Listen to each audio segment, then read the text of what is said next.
Ito na po, to be continue na tayo sa part 2 ng OFW. Eto na, nakaluto na ako ng sinaing ko at saka yung aking okra. Magsasanda tayo ng kanin. Kanin natin. Tapos may spoon. Kailangan natin ng spoon. Magmadali tayo. Wala na tayong oras. Kakain ako. Eat sometime, cheat sometime. Ayan, dami kong kanin. Naku, over yan. Tapos tuyo.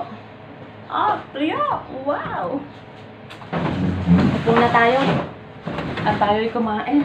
Ayan. Diba, nagsampay ako kanina?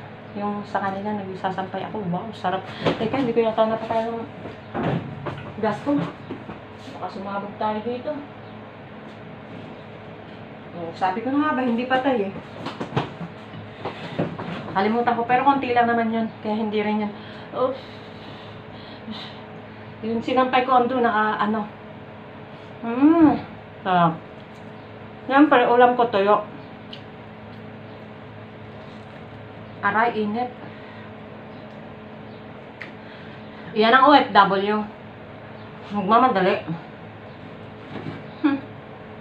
Harap natin dito.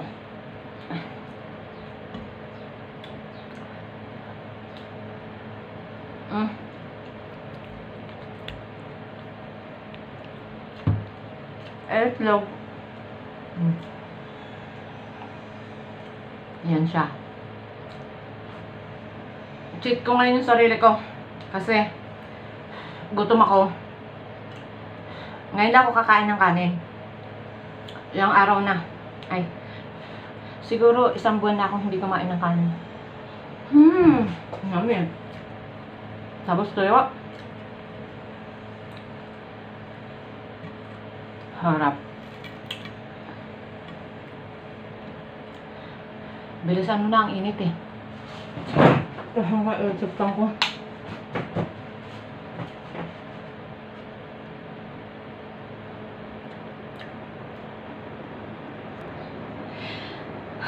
Mainit-init kasi kamay ko eh. Matutulog pa ako, inaantok na ako. Nagbanlaw pa ako ng mga damit ko doon. Kaya okra ko.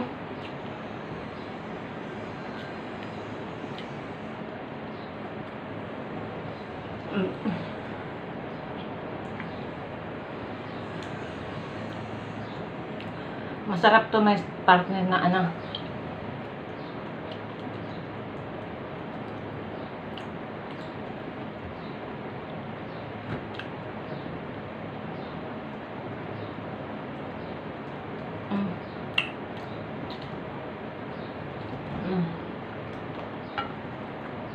Wala na akong time, kaya tama na to. Namaya ako na ituloy. Yung itlog ko. Kasi papasok pa ako mamaya eh. Umikan 1, 2, 3, 4. 4 o'clock papasok na ako. Kailangan mas maaga ako. Lagi na lang silang tumatayo sa labas. Yung ano ko na yung kakainan ko.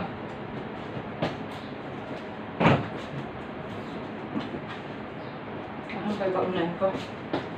Wala yata dito. Eto. Ibabaon ko na lang to kasi ano eh. No time na ako. Nagdala ako ng tuyo. Tama na yan. Saka yung itlog ko. Tama na yung tuyo. Baka ano ako, dagdagan ko lang ng kanin. Pero parang marami na rin. Tama na yan. At ito na po, naka-ready na lahat. Yung mga ano, sinalin ko na yung kanin ko para bukas. Yung tuyo na natira ko, ayan. Saka yung itlog, ayan. Saka yung okra. Ito yung babaon.